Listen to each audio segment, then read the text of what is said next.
Let's go.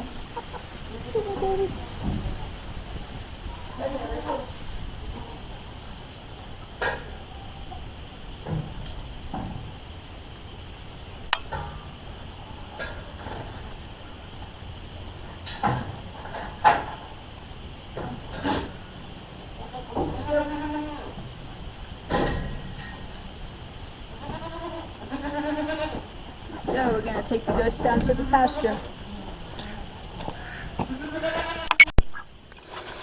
Okay, so all the goats, the girls are gentle. Tiamat is so rightly named because she is the rambunctious one of them. So you can observe what happens. She tries to, I try to get her leash on her to take her outside. Ready to go outside? Mm-hmm. Ready to go? Just put your leash on.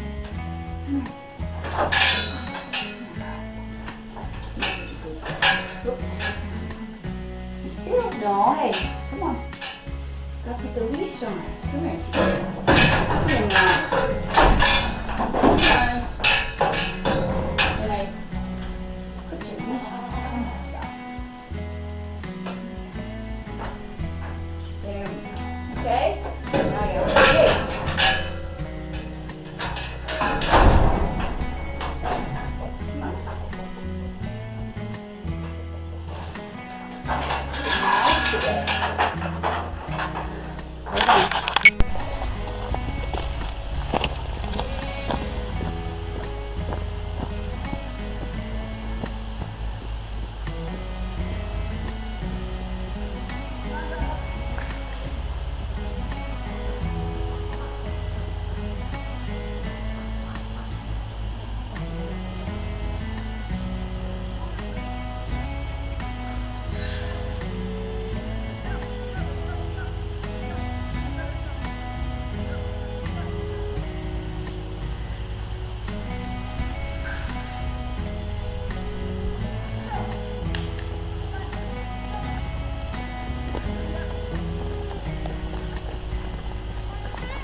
Good morning!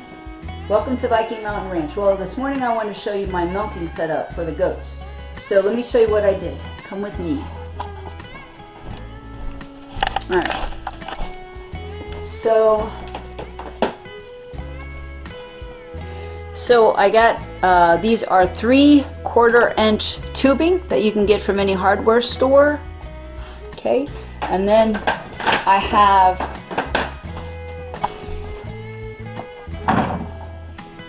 this tool right here I got from Harbor Freight, and what it is, it's a pump for doing brakes, you know, sucking the brake fluid out.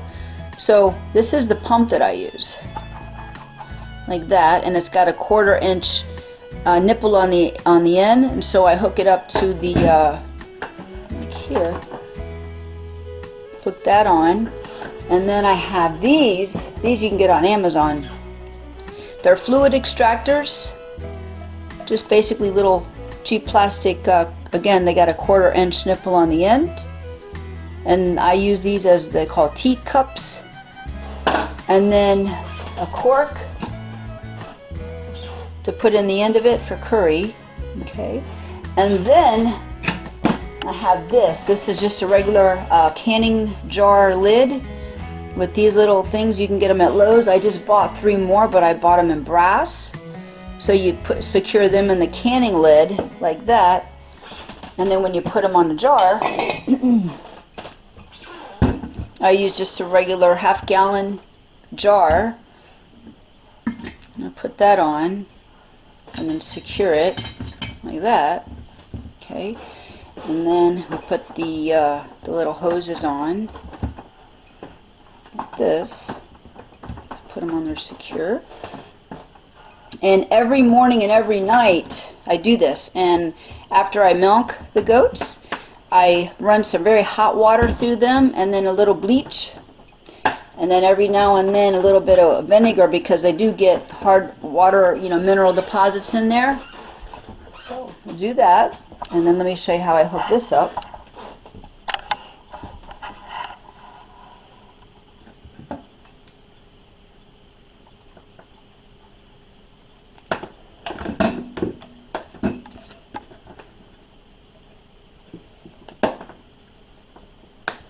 Alright, so I'm ready to go, ready to milk. So you put the milking cups on, like this, there we go, and then you pump it up, and then milk is going to fill up the jar.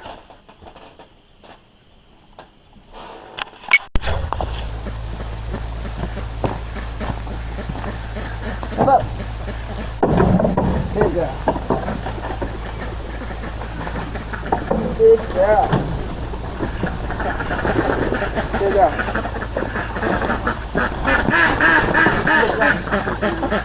Alright, ducks. They're okay, they're not getting it.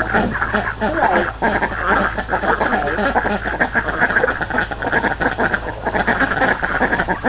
Alright, first thing you gotta do is wash them.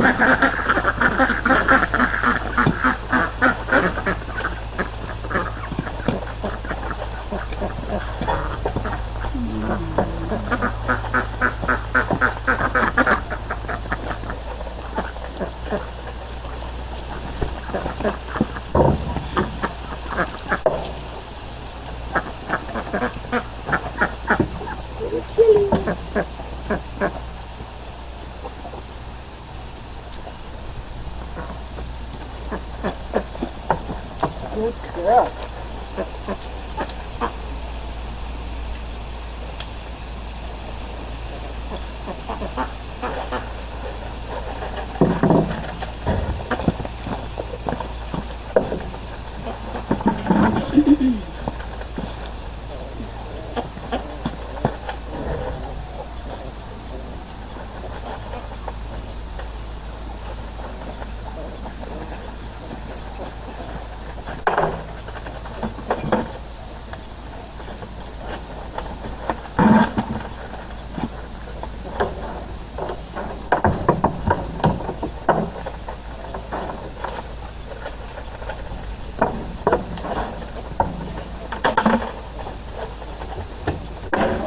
Treat. I forgot to give you your treat.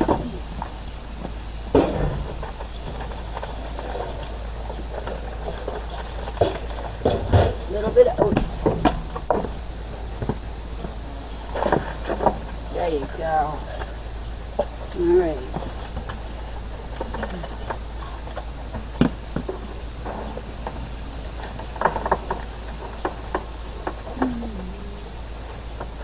Good girl.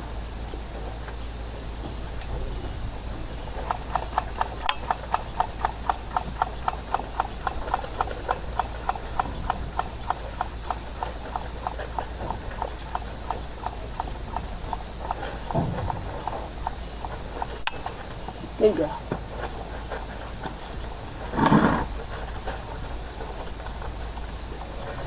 Okay. There we go. So, you can see it's got a really good flow.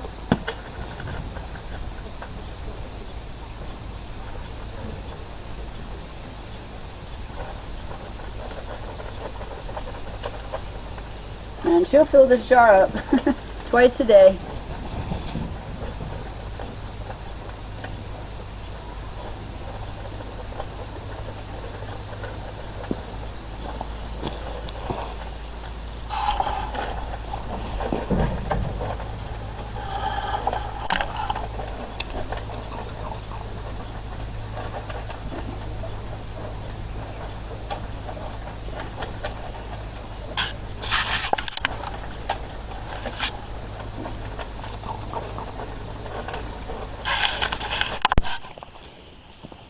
So I wanted to talk a little bit about what I've just noticed. I was walking around the pasture and I saw tons of different herbs that have the affinity to heal the lungs and the respiratory tract. And I'm going to take you and show you a lot of those. Some of them are mullein, plantain, different things like that. But what I wanted to say is if you follow the cycles of nature and you watch and observe what plants grow and when they grow and how much, quantity grows of which ones, you can kind of predict what kind of illnesses is going to happen that following season. The old farmer's almanac that people talk about all the time, well, they were based on folklore and what the old timers said about what nature did. For example, like when you observe the beavers, how high do they build their dams for that season? Like right now, I'll tell you, people are talking about the beavers are building real tall dams. They're building, you know, the openings for some of the hedgehog and the chipmunks burrows are not on the north side, but they're on the west side.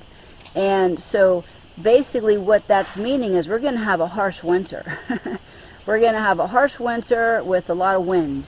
And then if you look up the folklore about persimmons, persimmons are the little fruit that grows now and ripens. When they cut them open, the seeds inside, if it's shaped like a spoon, it means we're going to have a lot of snow. It's going to be deep snow where you can shovel it. If it's shaped like a knife, it means that we're going to have harsh winds and ice. And if it's shaped like a fork, it's not going to be too bad.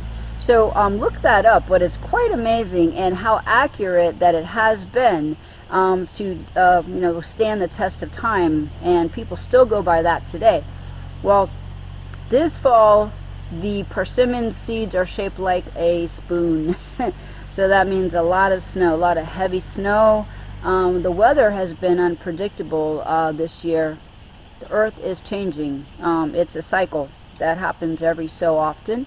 And it's definitely happening now, and it's a lot more intense and severe. A lot more earthquakes, a lot more volcanoes. Seems like the earth is shifting, different things like that. So we'll have to keep an eye out. But from what I've seen, the illness that's coming this year will be a lot worse on the respiratory tract than even last year. So let me take you and show you some of these plants. And I'm going to cut some too, because I'm going to be making some mullein dried herbs just for that, and some mullein salve for any types of, you know, injuries or cuts or burns or, you know, anything like that. So let me take you over here. It's quite rocky. So, I mean, we're still in the drought, as you can see.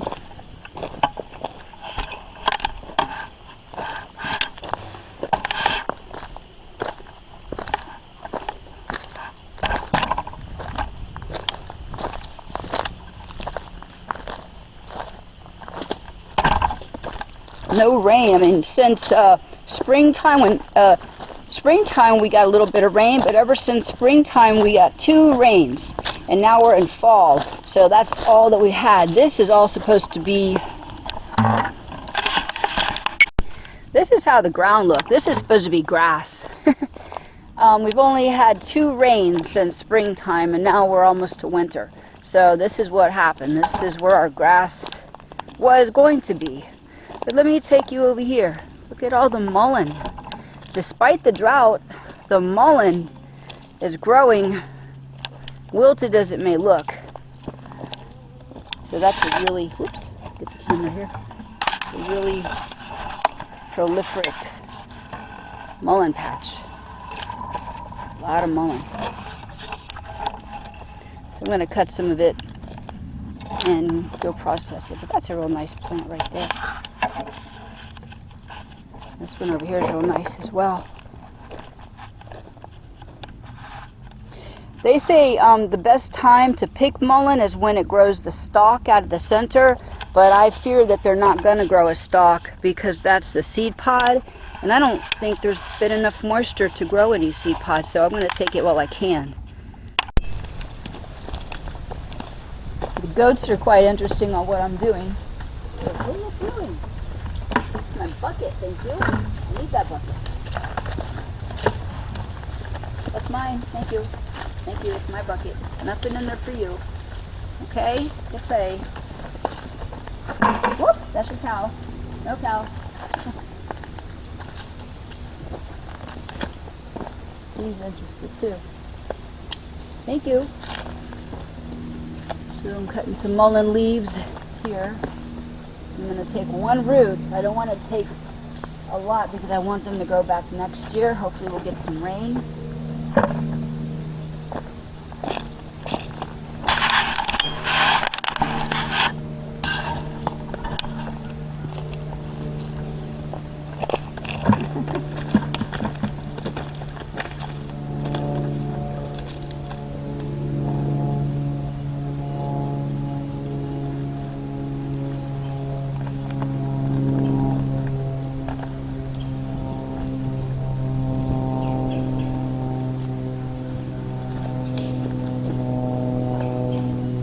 should be enough to make some tea. I'm going to dry it first and then put it away for winter.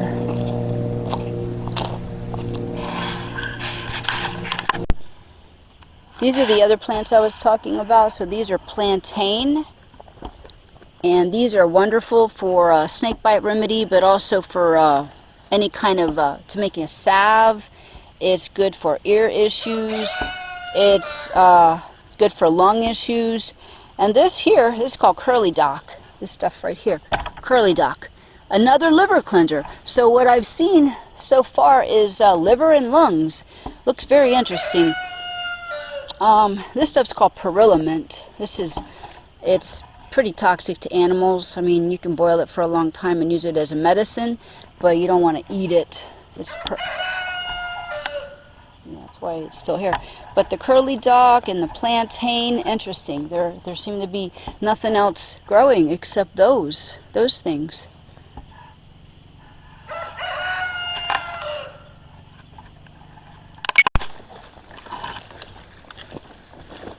Okay, so I got quite a few. These are young plants and they have nice roots on them. Well, everybody's curious, aren't they? Yeah. So I'm going to make a salve with these roots. I'm going to go wash them now. And they're going to be infused in some olive oil. When I get done with the product, I'll show you what it looks like. But I'm going to go gather some plantain also. We have some of that out here. Alright, so we have that. Let me show you something else that's really interesting. I noticed over here is a nice thistle plant. It's a milk thistle. So that plant right there with all the thorny spikes on it, that is a milk thistle plant, and that's for the liver. It will grow a shoot out of the top that's going to have a beautiful fuchsia colored pink flower, and you know, you'd have to get gloves on to pick that, but you could make an herbal tincture or tea, and that's really good for cleaning the liver. It's known as silymarin. That's the botanical Latin name for it, silymarin. And also silambinin is some constitutes of it. So there's that. Let's see what else is out here. Basically, mullein. I did see something in the deadly nightshade family, which is completely poisonous. We wouldn't want to eat that or use that. Let me show you. Right here, this one. That plant right there, that's pretty poisonous. It's in the same family as like eggplant, tomato, you know, potato, those things that the leaves are poisonous. But we're not going to be using that one. So I have what I need here.